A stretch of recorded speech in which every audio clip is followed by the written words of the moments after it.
So I'll just take a brief sidetrack because I was just talking about the elementals and their connection with tarot.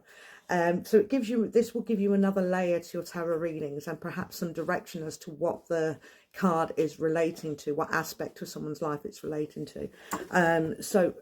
Your air is the swords, and that generally would correlate to anything to do with thinking, ideas, perhaps memories, sometimes the past that it would relate to. So, you know, add that to your little notebook, that the swords relate to air, which relates to thoughts, memories, ideas. Okay, then you have your fire, which is corresponding to wands.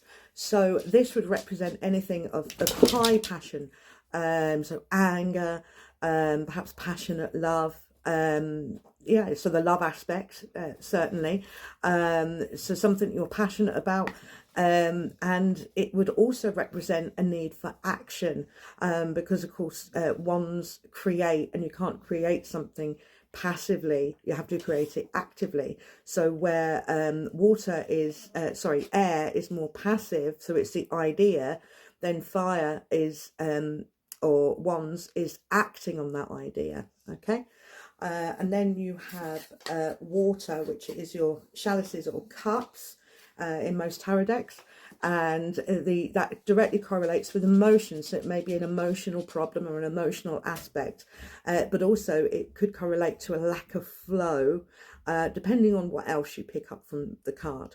So as part of your learning the tarot, write that down, that cups / chalices correlate to water, and therefore flow, fluid thought, fluid life, fluid energy in yourself and in life, and to emotions. Okay, emotions in general, you know, whereas fire is of course quite high emotions.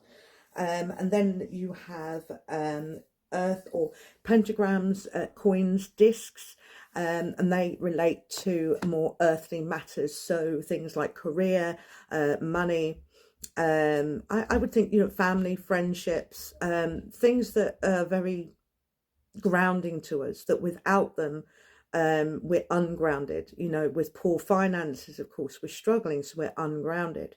With poor relationships or connections with people we love, we're ungrounded. Of course, it doesn't always mean that there's something wrong. It could be representing, yeah, put more of your energy into this friendship, into this romantic connection, or represent a turnaround in finances. That depends on everything else. These are just part of the aspect to draw on to give you a clue of where or what it is applying to. Okay, so just to go through that briefly, you've got air is wands, or not wands, excuse me. Swords is air, which represents ideas, thoughts, memories, perhaps the past.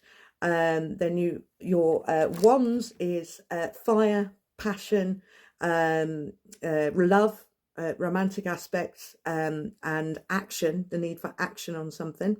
Then water is, or should I say cups and chalices, water, that's emotions, that's flow, that's movement forward, and pentagrams, discs, or coins is the earth, or grounding, protection, career, relationships, or the relation with other people, not relationships specifically.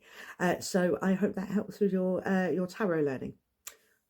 See you soon.